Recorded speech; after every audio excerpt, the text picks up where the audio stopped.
ध्यान रखें मेरे बेटाएं, मेरी माताएं इस बात का ध्यान रखें, बेटियां ध्यान रखें, मेरी माताएं ध्यान रखें।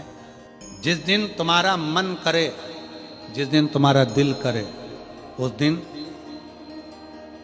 घर में पार्थिव शिवलिंग का निर्माण कर लिया। जिस दिन तुम्हारा दिल कर जाए कि आज मेरा मन है मैं पार्थिव शिवलिंग बनाऊं, गमले में से मट्टी लो, खेत में से मट्टी लो, जहां से मट्टी ले सकते हो।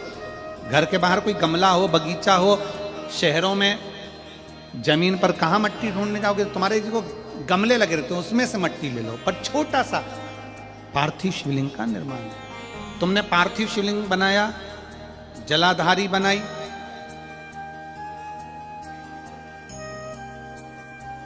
पूजन कर लो जिस दिन तुम्हारा मन करे।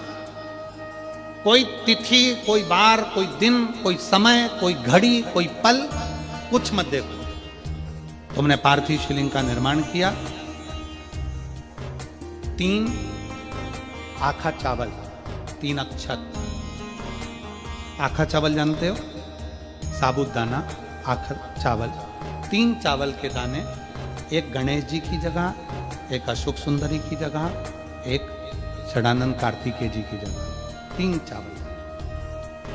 3 दुर्वा, एक गणेश जी की जगह, एक अशोक सुंदरी की जगह, एक षडानंद कार्तिकेय जी की जगह।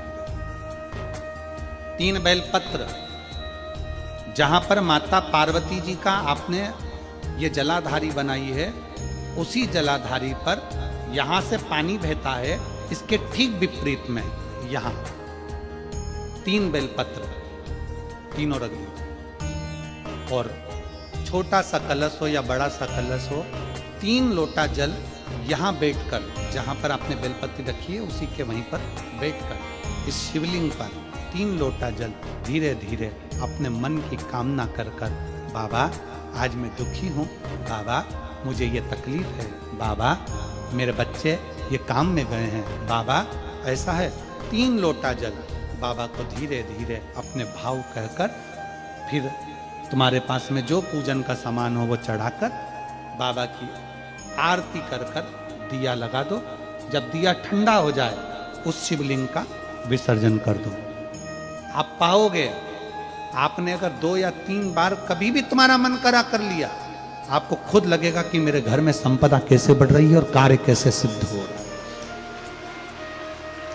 शिव आराधना में भगवान शंकर की, शिव भक्ति में भगवान शंकर की अविरल भक्ति में पार्थिव शिवलिंग का निर्माण और पार्थिव शिवलिंग की पूजन हमें बल प्रदान करता है, हमें बल देता। शिव जी ने देखा पार्वती जी को कि पार्वती जी पार्थिव शिवलिंग का निर्माण कर रही, तो शंकर जी ने पूछा, पार्वती तेरी शादी नहीं हो रही थी, इसलिए तूने पार्थिव शिवलिंग का पूजन करा, तू चाहती थी मुझसे विवाह करना चाहती थी, इसलिए पार्थिव शिवलिंग का पूजन करा, अब क्या चाहती है? अब तो मैं तुझे मिल गया,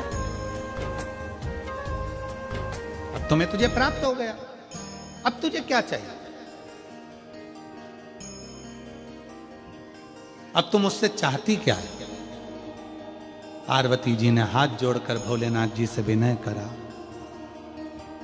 अब मुझे कुछ नहीं चाहिए, बस इतना चाहिए कि मैं कैलाश पर रहूं या शमशान में रहूं, जहां भी रहूं मेरे हृदय में कभी भी दुख ना हो, मैं प्रसन्न होकर अपनी जिंदगी को आपकी सेवा करते करते निकाल दूं।